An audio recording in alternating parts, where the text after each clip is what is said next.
আমি প্রিয়াঙ্কা, আমার channel Priyanka's কুকিংয়ে আপনাদের সকলকে ওয়েলকাম জানাচ্ছি। আজকে আমি একটি রেসিপি আপনাদের সাথে শেয়ার করছি। এটি রুটি, পরোটা, নানের সাথে খেতে অসাধারণ লাগে। চিকেনের কিমা দিয়ে ঘুগনি আমি কিভাবে তৈরি করছি সেটাই শেয়ার করছি। চলুন তাহলে রেসিপিটা প্রথম থেকে শেষ অবধি দেখতে থাকুন। আমি এখানে প্রথমে সাদা তেল দিয়ে নিয়েছি আর তেলটা গরম হয়ে গেছে। এর মধ্যে আমি ফোড়নের জন্য দিয়ে দিলাম 2টো তেজপাতা, শুকনো লঙ্কা আর দিয়ে দিলাম 2-3টে এলাচ আর দারচিনি। এগুলোকে ভালো করে আমি গরম করে নিচ্ছি। ফোড়নের থেকে হালকা সুন্দর গন্ধ বেরিয়ে আসলে এর মধ্যে আমি এবারে অ্যাড করে দিলাম পেঁয়াজ বাটা। আর আমি এখানে পেঁয়াজটা কিন্তু খুব স্মুথলি পেস্ট করে নিয়েছি। পেঁয়াজটা ভালো করে ভাজা ভাজা করে নিচ্ছি যতক্ষণ না পর্যন্ত পেঁয়াজের কাঁচা গন্ধটা চলে যাচ্ছে। পেঁয়াজটা আমার হালকা করে ভাজা হয়ে গেছে, দেখুন, আপনারা দেখলেই বুঝতে পারছেন।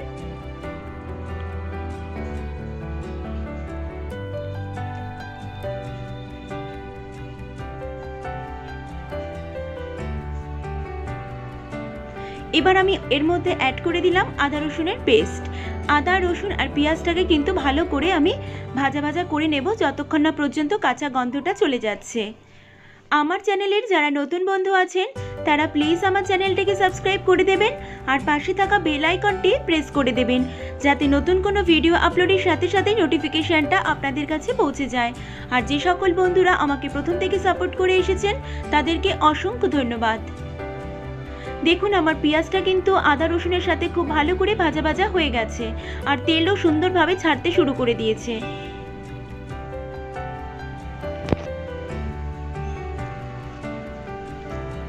এবার আমি এর মধ্যে অ্যাড করে দিচ্ছি মশলা।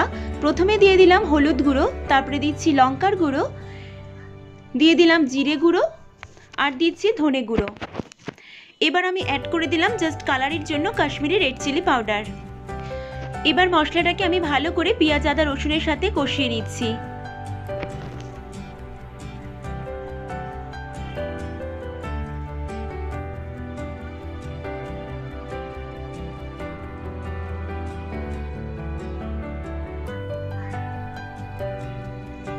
আমি একটু সামান্য জল দিলাম যাতে মশলাগুলো পুড়ে না যায়। এবারে জলটা দিয়ে কিন্তু আমি আরো ভালো করে মশলাটাকে কষিয়ে নিচ্ছি যতক্ষণ না মশলা থেকে তেল ছেড়ে আসছে।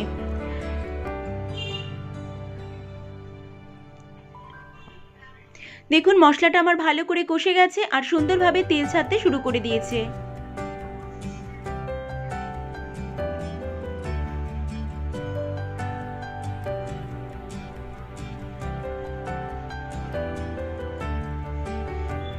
এই অবস্থায় আমি এর মধ্যে দিয়ে দিলাম চিকেনের কিমাটা।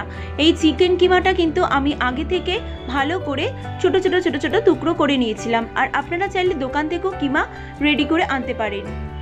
চিকেনের সাথে মশলা এবারে ভালো করে কষিয়ে নিতে হবে যতক্ষণ না পর্যন্ত চিকেনটা একটু স্মুথভাবে সিদ্ধ হয়ে যাচ্ছে।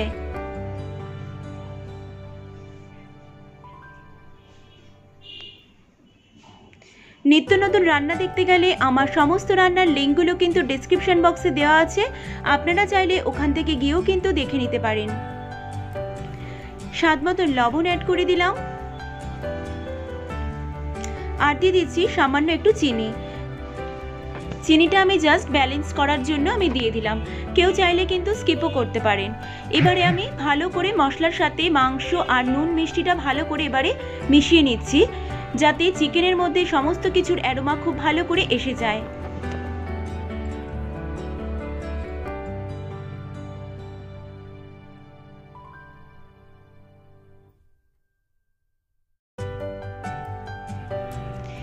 এবার আমি ওপর থেকে একটু টমেটো কেচাপ অ্যাড করে দিলাম।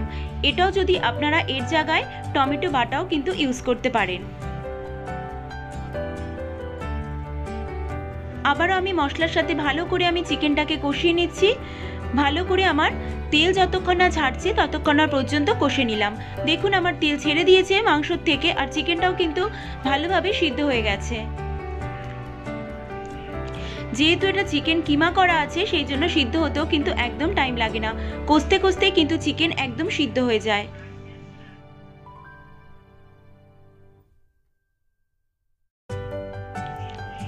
চিকেনটা খুব ভালো করে কষে গেছে। এই অবস্থায় এর মধ্যে দিয়ে দিলাম আগে থেকে সিদ্ধ করা মটর।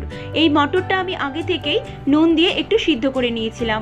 দেখুন এবার আমি মটরের দানাগুলোকে মশলার সাথে খুব ভালো করে কষিয়ে নিচ্ছি।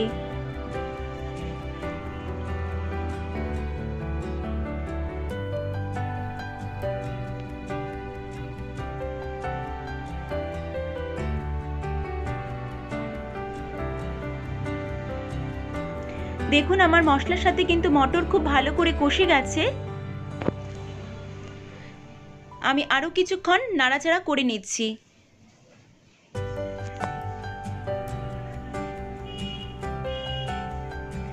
এবার আমি ফাইনালি একটু জল অ্যাড করে দিলাম, যাতে মটরটা আমার যেহেতু আগে থেকে সিদ্ধ করা ছিল তাই সামান্য একটু জল দিলাম চিকেন আর মটরটা একটু ভালো করে মেল্ট হয়ে নেওয়ার জন্য।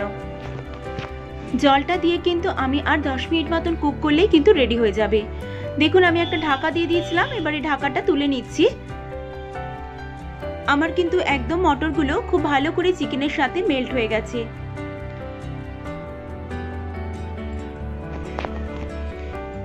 একটু নাড়াচাড়া করে নিলাম যাতে তলাটা ধরে না যায়, সেই জন্যই আমি একটু নাড়িয়ে নিলাম।